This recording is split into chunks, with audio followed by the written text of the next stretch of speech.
कितने यौगिक सेंटर चल रहे हैं। पार्क में जाकर देखो, लोगों के गद्दे रखे हैं, चटाइयाँ रखी हैं, हर जगह यौगिक क्रिया हो रही है। तो इस क्रिया को बोलते हैं अष्टांग योग। योग की 8 अंग हैं। क्या क्या अंग हैं? यम, नियम, आसन, प्राणायाम, प्रत्याहार, ध्यान, धारणा, समाधि। तो आज तक किसी की समाधि लगी? योगा करके घर आ जाते हैं। एक आदमी पार्क में बैठा बैठा फू फू फू फू कर रहा था, बहुत देर से लगा हुआ था। मैं देखा उसको 2-3 दिन लगातार। मैंने पूछा कि आप बहुत मेहनत करते हैं, क्या लक्ष्य है आपका? कहा डॉक्टर ने बोला मैं पहले मांस और मदिरा बहुत करता था, मेरा लीवर खराब हो गया। कहा प्राणायाम करेंगे तो लीवर ठीक हो जाएगा। मैं कहा जब ठीक हो जाएगा फिर क्या करेंगे? कह रहा फिर से खाऊंगा पीऊंगा। तो जीवन का लक्ष्य ही नहीं पता उसको क्या करना है। योग का अर्थ ही है भगवान से जुड़ना। और अष्टांग योग का भी अर्थ अंत में समाधि का मतलब है प्रभु के एकाग्र चित्ता समाधि में प्रवेश कर जाना, जो कोई व्यक्ति कर नहीं रहा है। यम क्या है? अब अगर कोई व्यक्ति योगा भी करे तो उसे 8 नियम मानने चाहिए। हम क्या मानते हैं? 2 प्राणायाम और आसन, मयूरासन है ना, वज्रासन, शवासन, आसन और प्राणायाम, बस 2 ही मानते। बाकी 6 कौन करेगा? 6 कौन करेगा? यानी आपने अगर योगा भी करी तो कैसी है? 1/4, आपको केवल 25% ही फल प्राप्त हो रहा है, क्योंकि योगा पूरी करने के लिए 8 अंग हैं। आपने 2 अंग किए तो 25% किया। 6 अंग क्या है? तो यम।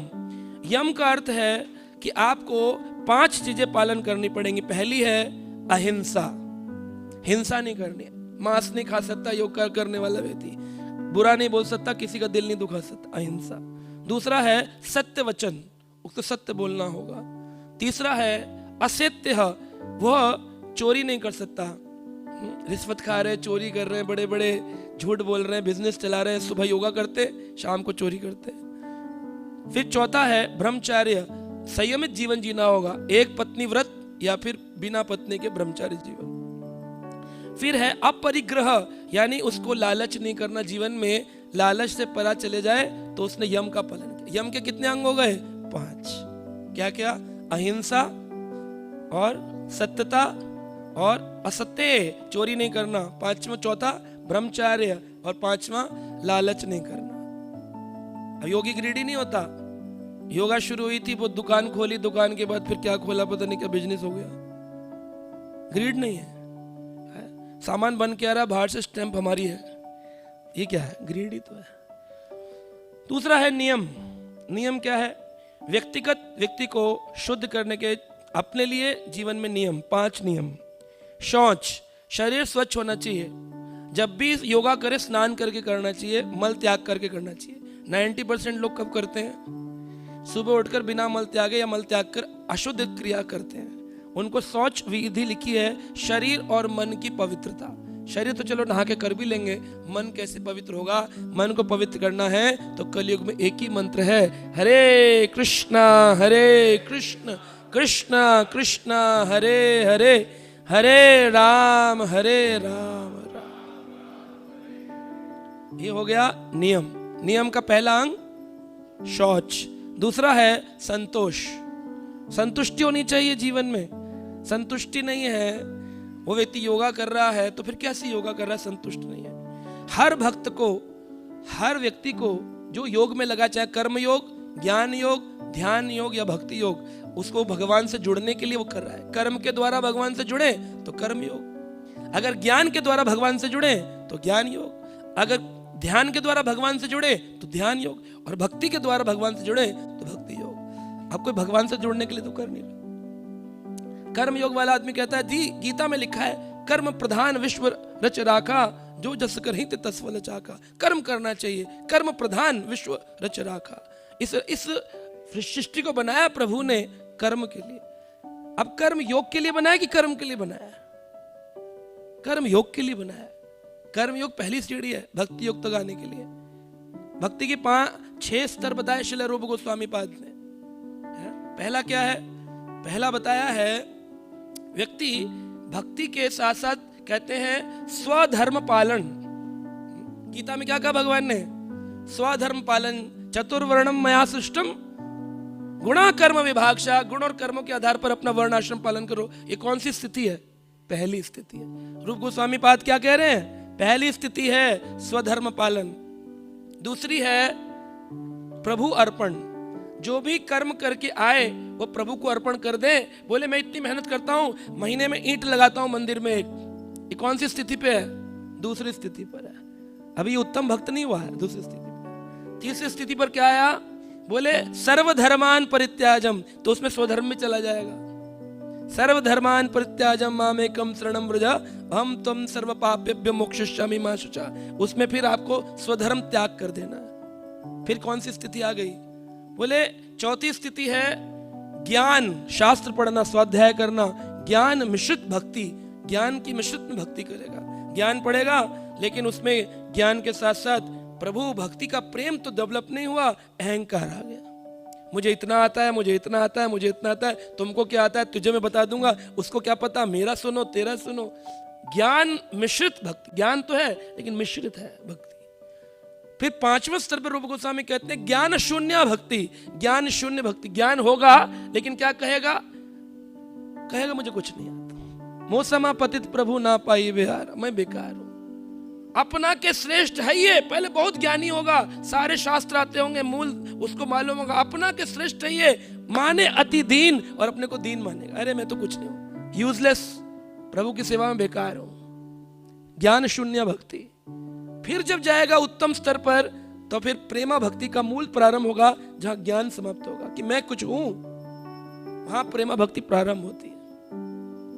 जहां पर ये खत्म हो जाएगा कि मैं कुछ हूं, मैं कुछ नहीं हूं, यहां से तो शुरुआत हो रही, ज्ञान शून्य हुआ।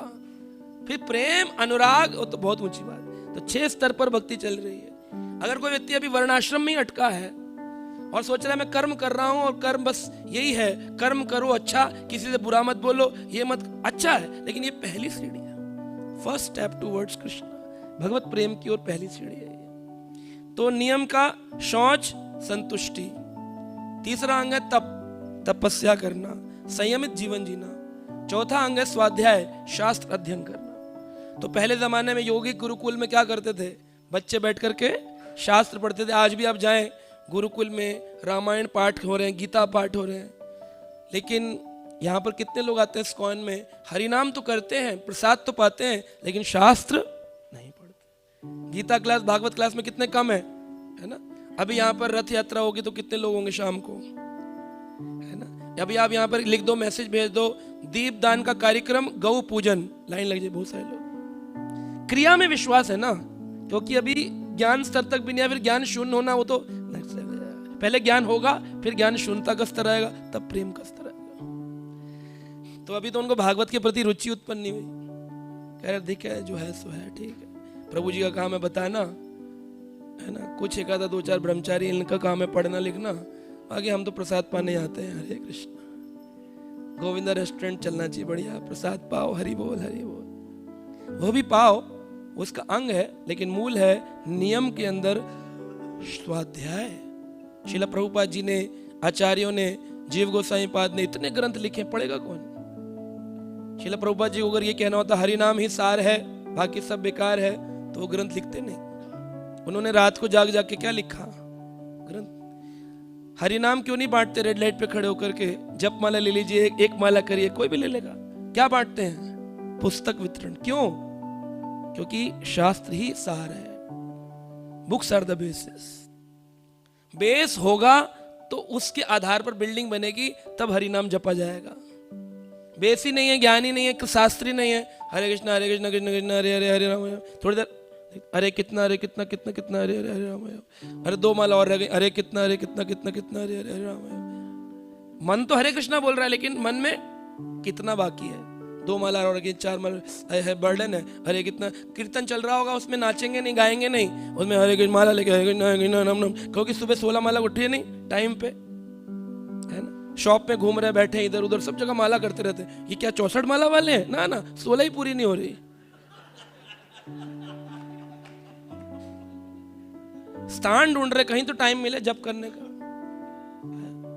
ये बहुत बुरी स्थिति में अभी हम लोग। तीसरा है इसके अंदर 5वां है ईश्वर प्राणिधान, यानी ईश्वर को समर्पित होना। ये तो अष्टांग योग की बात, भक्ति तो प्रारंभ ही नहीं हो रही है अभी, भक्ति की तो क्रिया ही बहुत ऊंची है।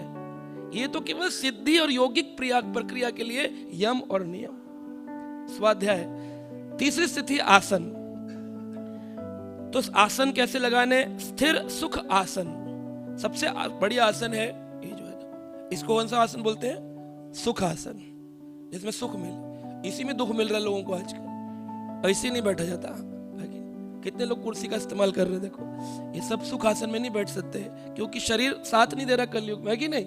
घुटने में दर्द होता है, कमर में दर्द होता है, सुख आसन में नहीं बैठ सकते। सुख आसन के ऊपर है पद्मासन, एक पैर को दूसरे पैर को इधर इधर चढ़ाकर, दोनों पैर दिखाई देने चाहिए यहाँ पर, तो हो गया वो पद्मासन। और घुटने मोड़कर बैठ गए तो वो है वज्रासन, है ना? तो वज्रासन। लेकिन ये आसन भी करना मुश्किल है। फिर कहे प्राणायाम, प्राणों को नियंत्रित करना। श्वास प्रक्रिया क्या कहते हैं? अलोम विलोम, अलोम विलोम करना, सांसों की प्रक्रिया करना। सूक्ष्म शरीर को शुद्ध करने के लिए किया जाता है, लेकिन सूक्ष्म शरीर पता हो तो शुद्ध हो, वो तो खाली जुकाम और खांसी ठीक करते रहते हैं। सूक्ष्म शरीर तो पता ही नहीं योग करने वाले व्यक्ति को कि मन बुद्धि अहंकार से रचित यह सूक्ष्म शरीर है। फिर 5वां है प्रत्याहार, यानी कि इंद्रिया निग्रहण करना, अपने मन को संसार से हटाकर ईश्वर की ओर केंद्रित करना। अब जैसे ईश्वर ही नहीं पता, वो कैसे केंद्रित करेगा? तो प्रत्याहार भी नहीं हो रहा। फिर है धारणा, मन को एकाग्रचित करना, एक बिंदु पर लगाना, चाहे हृदय में स्थित भगवान पर ध्यान लगाना, या फिर तो सामने विग्रह चित्त पर ध्यान लगाना, लेकिन ध्यान लगाना एकाग्रचित करना। कूर्म पुराण के अंदर वर्णन किया गया इसके बारे में, अगर कोई व्यक्ति 12 सेकंड तक ध्यान लगाए तो उसको धारणा कहते हैं। कितने सेकंड? कलयुग में कूर्म पुराण कहती 12 सेकंड भी मन एकाग्रचित नहीं हो सकता। 12 सेकंड्स, 12 सेकंड अगर हो जाए तो उसको धारणा कहते हैं। 12 को 12 से गुणा करो, 144 सेकंड, यानी 2 मिनट 24 सेकंड लगभग। इतना अगर ध्यान लग जाए तो इसको ध्यान कहते हैं। आदमी कहते हैं मैं ध्यान से माला करूंगा, कंसंट्रेशन। 2 मिनट 24 सेकंड भी हरिनाम पकड़ के रख के दिखाओ कलयुग में। 2 मिनट 24 सेकंड हरे कृष्ण कृष्ण कृष्ण। ऐसे से होता रहेगा बीच में, जैसे माइक गिरता है ना जब पकड़ा नहीं जाता तो हरे कृष्ण ऐसे ये हमारा होता रहता है। क्यों? 2 मिनट 24 सेकंड भी ध्यान नहीं लग सकता। अगर लग गया योगिक क्रिया में आप ध्यान के स्तर पर आ गए। 12 सेकंड भी लग गया तो आप धारणा के स्तर पर हैं। और 144 में जब 12 का गुणा करें, 28 मिनट 48 सेकंड अगर लग गया हरे कृष्ण महामंत्र 28 मिनट अगर आप लगातार हरे कृष्ण महामंत्र पर ध्यान दे सके, वो समाधि की स्थिति है, जीवत समाधि है कि व्यक्ति का समाधि में बैठा हुआ है, इतना हरि नाम में इसका फोकस हो गया। 28 मिनट लगा ले केवल। हम कितने घंटे माला करते हैं? 2 घंटे।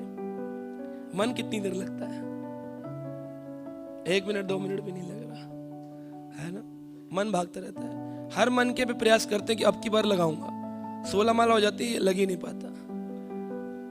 तो एक आचार्य बता रहे थे, बोले कैसे करें ऐसी स्थिति पे लाने के लिए? बोले प्रयास करो कि एक माला पे मन लग जाए बस। 16 तो बहुत मुश्किल है, एक पर मन लग जाए। बोले एक पर लगाना भी बड़ा मुश्किल लग रहा है, तो बोले कोशिश करो कि एक मनके पर मन लग जाए।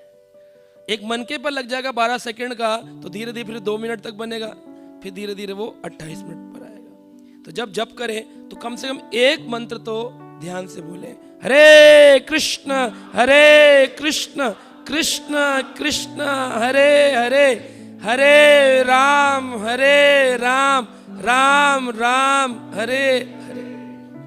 अब आप देखो, जब आपने मंत्र बोला आपके मन में क्या चल रहा था? कंठ में हरि नाम चल रहा था, मन में क्या चल रहा था? क्या आपको अब हरे बोलने पर हरे अक्षर नजर आ रहे थे?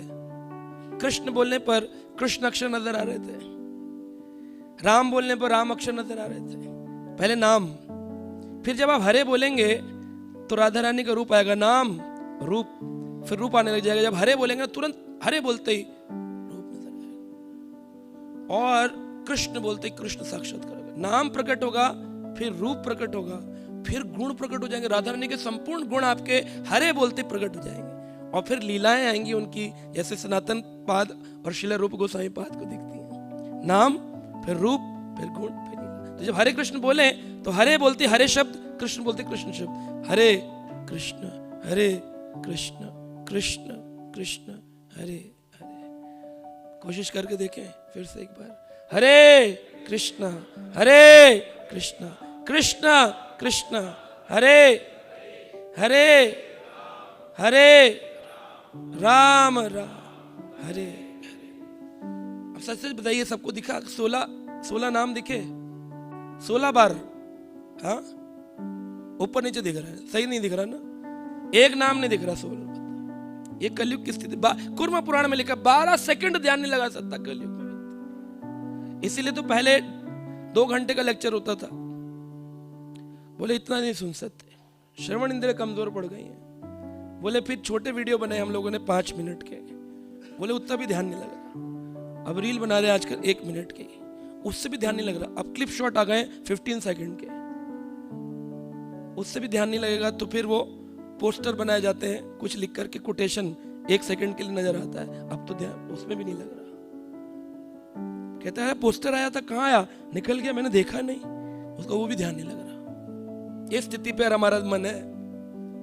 क्यों? भगवान ने कहा इंद्रियाणाम मनश्चस्मि, इंद्रियों में मैं मन हूं, और कृष्ण को वश में करना असंभव है। तो क्या करें? आप अपनी ओर से जितासन होने का प्रयास करें। एक ही आसन पर बैठकर जप करें, मोबाइल यूज ना करें, इधर उधर ना देखें, रडार जपा ना करें कि जप करते करते इधर भी देखा हरे कृष्ण कृष्ण, वो सो रहा था प्रभु जी हरे कृष्ण कृष्ण, वो बोल रहा था हरे कृष्ण कृष्ण, वो मिठाई खा रहा था हरे कृष्ण कृष्ण। मेरे सामने कौन क्या कर गया मुझे पता ही नहीं चलेगा, क्योंकि मैं तो खुद अपनी समाधि में जाने का प्रयास कर रहा हूं। श्रीमद् भागवत के 11वें स्कंद में लिखा है ध्यान की स्थिति क्या है। दत्तात्रेय भगवान जब अवधूत बनकर भ्रमण कर रहे थे तो उन्होंने कथा लिखी है कि उस काल में उस जगह से राजा की सवारी निकल रही थी, राजा की सवारी निकल रही थी, और एक लोहकार जो था वो तीर बना रहा था। पहले लोहा पिघलाया, उसके आगे तीर लगाया, और तीर को पैना करने के लिए रगड़ रहा था, ठोक रहा था। उसका ध्यान किसमें था? तीर।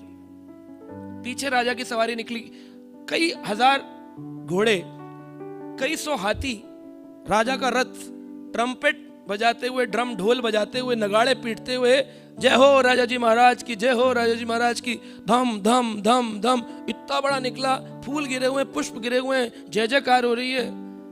राजमंत्री की कुछ तबीयत खराब थी, वो कुछ कार्य पूर्ण करके देरी से पहुंचे। अब होता है ना रथ यात्रा में आप आज जाएंगे तो वो इधर की निकल गई, इधर निकल गई, पूछना पड़ता कहां गई, पूछते हो ना। तो उस व्यक्ति से पूछा, कोई नहीं था, बस एक अकेला वो लोहकार था। पूछा भाई राजा की सवारी अभी निकली, पुष्प पड़े ताजे ताजे, उल्टे हाथ को गए कि सीधे हाथ को गए? कहा राजा की सवारी निकली क्या आज? कर तुमने नहीं सुना? कह रहे नहीं, मैं तो तीर बना रहा था। वो तीर बनाने वाला इतना ध्यान लगा सकता है, या हरि नाम करने वाला से पूछो हरे कृष्ण कहां गई,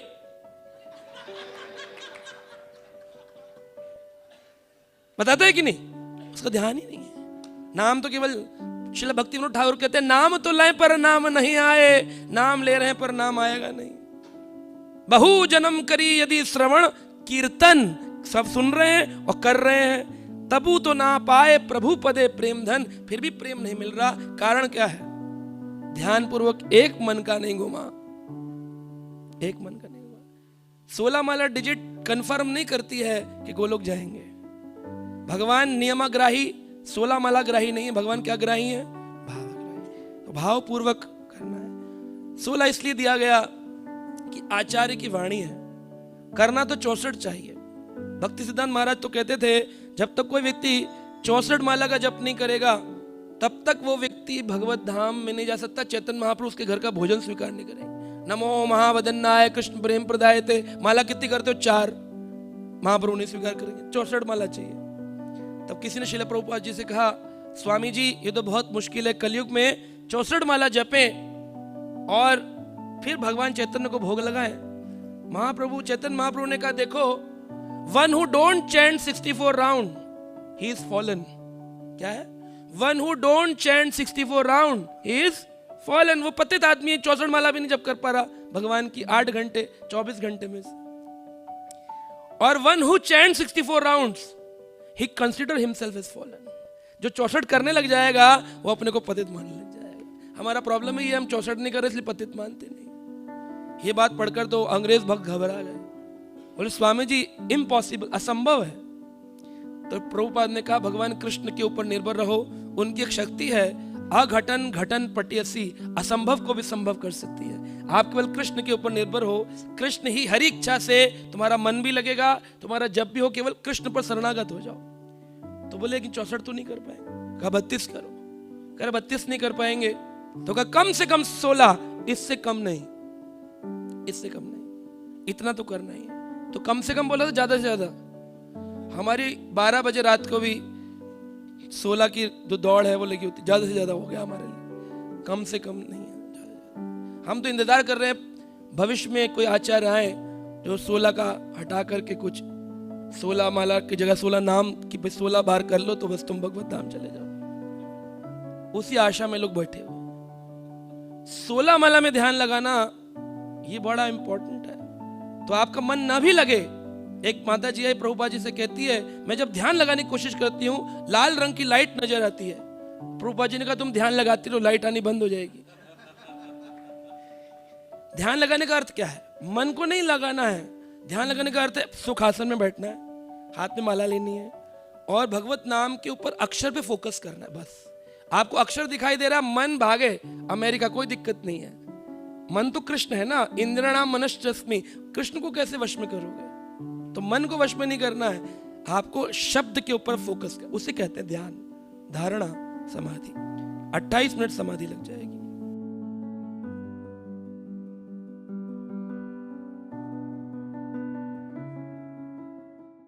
Subscribe now and press the bell icon. Never miss an update.